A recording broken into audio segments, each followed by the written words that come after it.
Do you have cash, or will you put it on a card? 12 people stared at me while the check sat in front of me, and then I did something small that changed everything. Hi, I'm Sarah, and if this story moves you, please hit that like button and subscribe because what happened to me could happen to anyone. This began 8 months earlier. My son David had been my pride and joy for 43 years. His wife Michelle seemed sweet enough when they married, though she had opinions about everything. And then there was her mother, Patricia, who I barely knew but who would later become my unexpected savior. I lived in the same house for 37 years. It wasn't much, 1,200 square feet with yellow kitchen cabinets. I'd painted myself and a back bedroom where my sewing machine hummed every evening. I had tomatoes growing in neat rows out back and marigolds lining the front walkway that bloomed orange and gold every summer. The floorboards creaked in all the right places, and I knew which window to crack open when the afternoon breeze came through. It was mine. Every inch of it was mine. But they took it piece by piece, like vultures picking at something that wasn't even dead yet. First came the paperwork.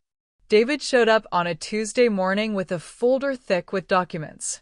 "Mom, this is just to help with taxes," he said, spreading the papers across my kitchen table like he was dealing cards. "Michelle's been looking into these tax breaks for seniors. You could save thousands." The papers had words like trust and beneficiary scattered across them like confetti. I should have read every line. I should have called a lawyer. Instead, I signed my name because I trusted my son. I trusted him with my life, and he sold it. The excuse about taxes turned into an excuse about maintenance costs. "Mom, the house is getting expensive. The roof needs work. The foundation has issues. Let us handle it." Before I knew it, they'd moved me into what used to be the guest room, a 10 by 12 space with one window that looked out at the neighbor's fence. They gave me $200 a month like I was some charity case they were doing a favor for. $200. I used to make that in a weekend with my sewing. I watched them redecorate my living room through the crack in my door. Michelle picked out new furniture. Expensive stuff, cream-colored sofas that cost more than I used to spend in 6 months. She threw out my reading chair, the blue recliner where I'd nursed David when he had pneumonia at age 7. "It doesn't fit the aesthetic," she told David. The aesthetic. Like my life was just clutter in their design magazine. They took my sewing machine away too. Said the room was too small, that the noise was disruptive. Do you know what it feels like to have your purpose stripped away? For 30 years, I hemmed wedding dresses and fixed torn jackets and altered clothes for half the neighborhood. My fingers knew that machine better than they knew anything else. Without it, I was just an old woman taking up space in what used to be her own home. The anger built up like water behind a dam. Every morning I'd wake up in that cramped room and remember that I used to own the whole house. Every evening I'd eat dinner alone while they entertained their friends in my former dining room. I could hear them laughing through the walls, talking about their vacation plans and their investment strategies, spending money from the house that I'd paid off with 40 years of work. But the real humiliation came later, at Marcello's, the kind of restaurant where the tablecloths are pressed linen and the waiters wear ties. David said it was a family celebration. Michelle's promotion, or some anniversary.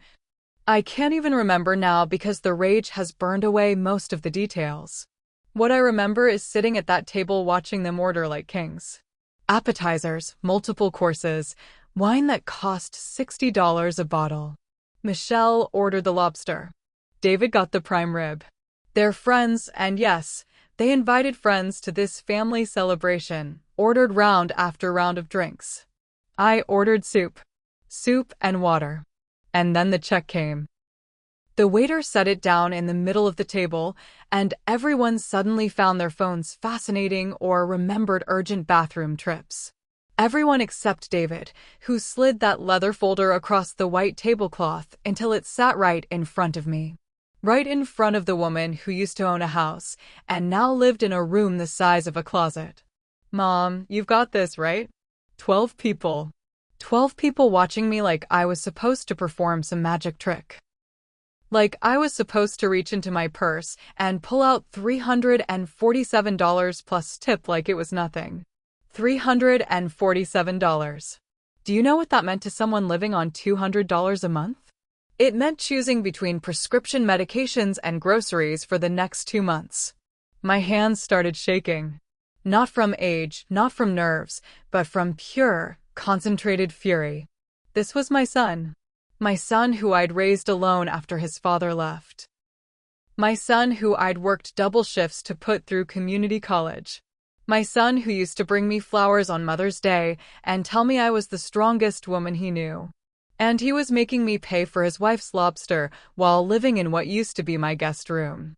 The table fell silent.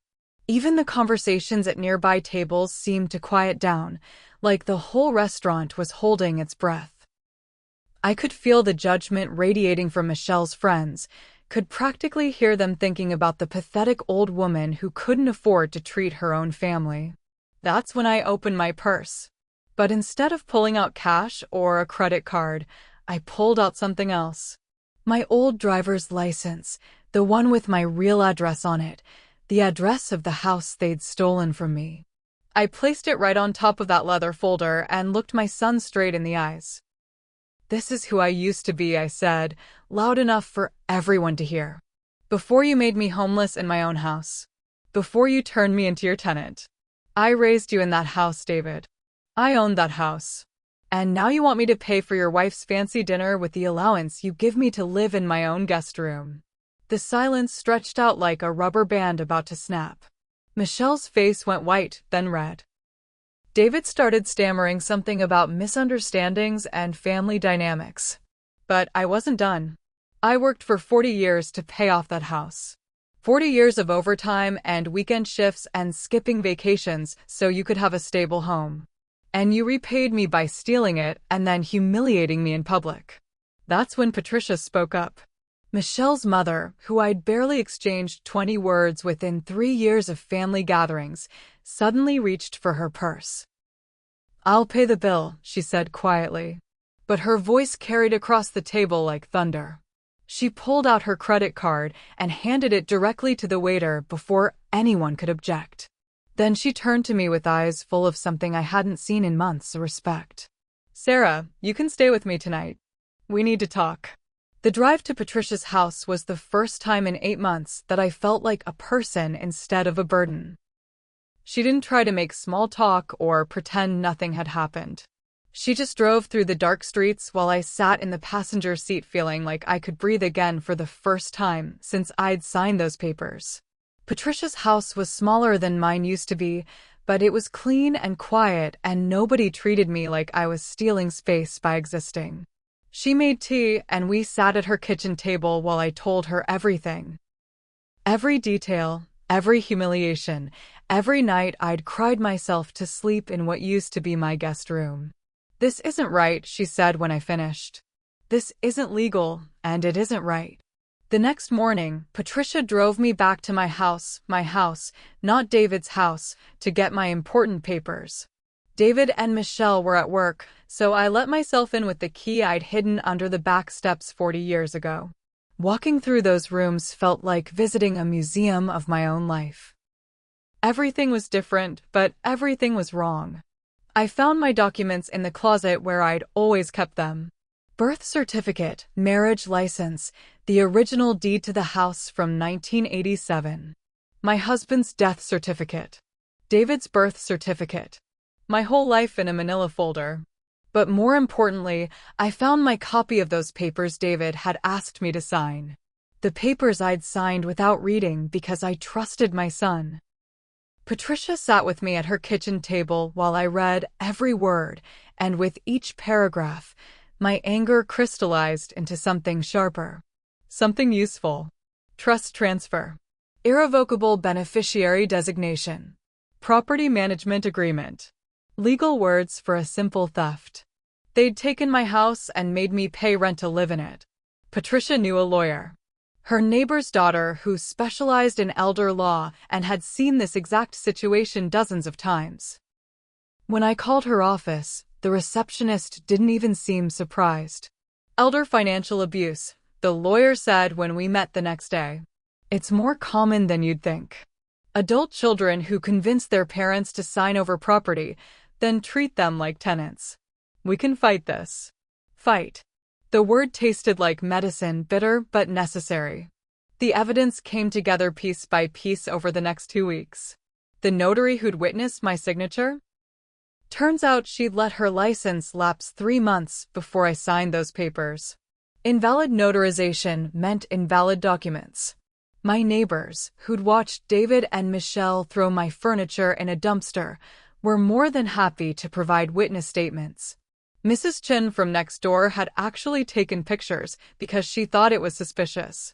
The lawyer filed an emergency petition to void the property transfer and restore my ownership. The hearing was scheduled for the following month. 23 days of waiting and wondering and lying awake at night thinking about whether I'd ever sleep in my own bedroom again. David called exactly once during those 23 days.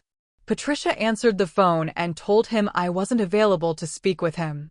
I could hear him yelling through the receiver, something about family loyalty and misunderstandings. Patricia hung up on him. The courthouse smelled like old wood and fear. I'd never been inside one before, except for jury duty 20 years ago.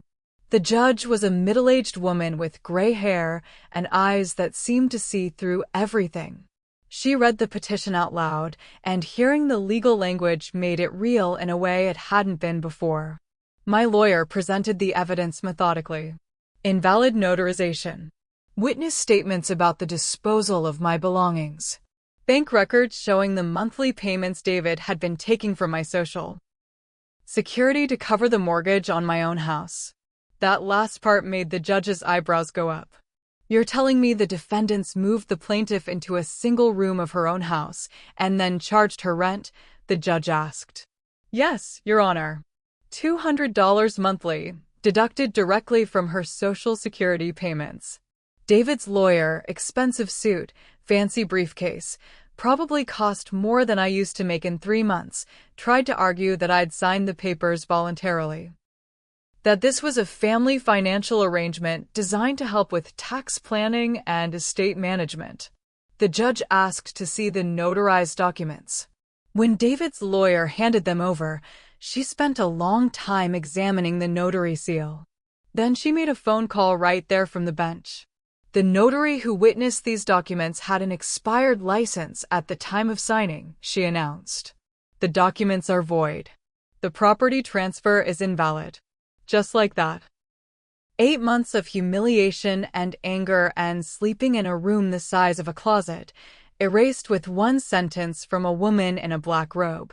The property is hereby restored to the plaintiff. The defendants have 30 days to vacate and return any personal property removed from the premises. I started crying right there in the courtroom. Not sad tears, but relief tears that felt like a dam breaking. Patricia grabbed my hand and squeezed it while my lawyer shuffled papers and tried not to smile too widely. But the judge wasn't done. Furthermore, I'm ordering restitution of $6,000 for rent collected illegally, plus court costs and legal fees. Mr. Johnson, your actions constitute elder financial abuse, and I'm referring this case to the district attorney for potential criminal charges. David's face went white. Michelle started crying. Their expensive lawyer suddenly looked like he wished he'd never taken this case. The 30 days felt like 30 years, but eventually they moved out. I found my house empty except for the expensive furniture they couldn't take with them. Apparently, Michelle's design aesthetic didn't extend to actually owning things. My bedroom was bare. My sewing room was stripped. Even the kitchen cabinets were empty. But it was mine again. I spent the restitution money on used furniture and a replacement sewing machine. Not the same model I'd had before. That one was probably in a landfill somewhere, but a good solid machine that hummed the right way when I pressed the pedal. I set it up in the sewing room and ran my fingers over the familiar controls. The first thing I sewed was curtains for my bedroom. Simple white cotton, nothing fancy, but they were mine and I made them myself and nobody was going to throw them away because they didn't match some aesthetic. Slowly, the clients started coming back. Mrs. Chin needed her grandson's graduation gown hemmed. The woman down the street wanted her late husband's shirts altered for her son. Word got around that I was back in business, back in my own house, back to being myself instead of someone's unwanted dependent. Patricia became my closest friend during those rebuilding months. She'd come over for dinner twice a week and we'd sit in my kitchen eating simple meals and talking about everything except David and Michelle. She helped me plant new tomatoes in the backyard and new marigolds along the front walk. The old plants had died during my exile, but new ones grew twice as fast, like they were making up for lost time. David tried to reconcile exactly once. He showed up at my door 3 months after the court hearing with a bouquet of grocery store flowers and an apology that sounded like it had been written by committee. Mom, we can work this out. We're family. Michelle feels terrible about the misunderstanding. I listened to his speech from my doorway without inviting him in. When he finished, I spoke slowly and clearly so there wouldn't be any misunderstanding. David, you didn't make a mistake. You made a choice. You chose to steal my house and then humiliate me in public. You chose to let me live like a tenant in the home I'd paid for. You chose to make me pay for your wife's dinner while treating me like a charity case. He started to interrupt, but I held up my hand. If you want any relationship with me going forward, it starts with accountability. Real accountability, not flowers and excuses. You need to understand what you did and why it was wrong. You need to make amends beyond just saying you're sorry. And you need to prove over time that you've changed. He argued with me for another 10 minutes, trying to downplay what had happened, trying to blame miscommunication and legal technicalities. When he realized I wasn't going to fold, he left the flowers on my doorstep and drove away. I threw the flowers in the trash and went back to my sewing. The anger took longer to fade than I expected. Even after I got my house back, even after I won in court, I'd wake up some mornings with my jaw clenched and my hands in fists. The betrayal cut deeper than the practical problems. I could replace furniture and replant gardens, but I couldn't replace the trust I'd had in my only child.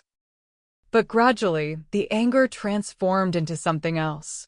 Not forgiveness, I wasn't ready for that and maybe never would be. But a kind of fierce independence that felt like armor. I'd survived the worst thing I could imagine. I'd fought back and won. I'd proven that an elderly woman living on Social Security could take on her own family and the legal system and come out victorious. My daily routine became a kind of meditation. Morning coffee in my kitchen while reading the newspaper. Sewing work from 9 to noon. Lunch with Patricia or one of my returning neighbors. Afternoon gardening when the weather was nice. Evening television in my own living room, in my own house, surrounded by my own things. Simple pleasures that felt revolutionary because I'd almost lost them forever. The local newspaper ran a story about my case 6 months later. Local woman wins legal battle against elder abuse. They interviewed me in my sewing room, surrounded by bolts of fabric and half-finished alterations. The reporter asked if I had any advice for other seniors facing similar situations. Trust your instincts, I said. If something feels wrong, it probably is. And don't be afraid to fight back, even if you're fighting family. Especially if you're fighting family. The story brought me new clients and letters from other elderly people dealing with financial abuse from their adult children. I became an accidental advocate, referring people to my lawyer and sharing my experience at senior center meetings. But mostly, I just focused on rebuilding my life one day at a time. One altered dress, one home-cooked meal, one conversation with a friend who respected me as an equal rather than tolerating me as a burden. I learned to sleep deeply again in my own bedroom. I learned to enjoy my morning coffee without wondering if someone was going to take it away. I learned that surviving betrayal doesn't make you bitter if you don't let it, and that winning a fight doesn't just get you your property back, it gets you yourself back. The house feels different now than it did before. Not because of the new furniture or the replanted garden, but because I own it more completely than I ever did before. Every room, every corner, every creaky floorboard is mine, not just legally, but emotionally. I fought for it and won it, and nobody can ever take it away from me again. Some evenings, when I'm sewing in the back room and the light is fading outside, I think about the woman I used to be. The woman who signed papers without reading them because she trusted her son. The woman who accepted a room in her own house because she didn't know how to fight back. The woman who sat in that restaurant feeling ashamed instead of furious. That woman was kind and trusting and generous. She was also naive and passive and easily manipulated. I miss her kindness sometimes, but I don't miss her helplessness. The woman I am now is harder, more suspicious, quicker to anger and slower to trust. But she's also stronger, braver, more willing to fight for what's right even when fighting hurts. She's also more grateful. Grateful for friends like Patricia who stand up for justice even when it's inconvenient. Grateful for lawyers who take on elder abuse cases. Grateful for judges who see through manipulation and lies. Grateful for neighbors who witness and document and testify when it matters. Grateful for second chances and new beginnings and the right to grow old in your own house, surrounded by your own things, living by your own rules. I got my home and my dignity back. But more than that, I got myself back. The version of myself that knows she deserves respect and refuses to accept anything less. The version that would rather fight alone than submit to being controlled by people who claim to love her. It's a harder way to live, but it's an honest way. And after 43 years of being someone's mother and 37 years of being someone's wife and 8 months of being someone's unwanted dependent, being myself feels like the greatest victory of all. Thank you for listening to my story. If it resonated with you, please hit that like button and subscribe to my channel. And tell me in the comments what city you're watching from. I love knowing where my story is reaching people. If you want to hear more stories about standing up for yourself and fighting back against injustice, check out the videos I'm linking at the end of this one. Because sometimes the most important battles happen within our own families, and sometimes the only way to save yourself is to fight back harder than you ever thought you could. I'll see you in the next video. Until then, remember, you deserve respect, you deserve dignity, and you deserve to live in your own home on your own terms. Don't let anyone tell you otherwise, not even family. Especially not family.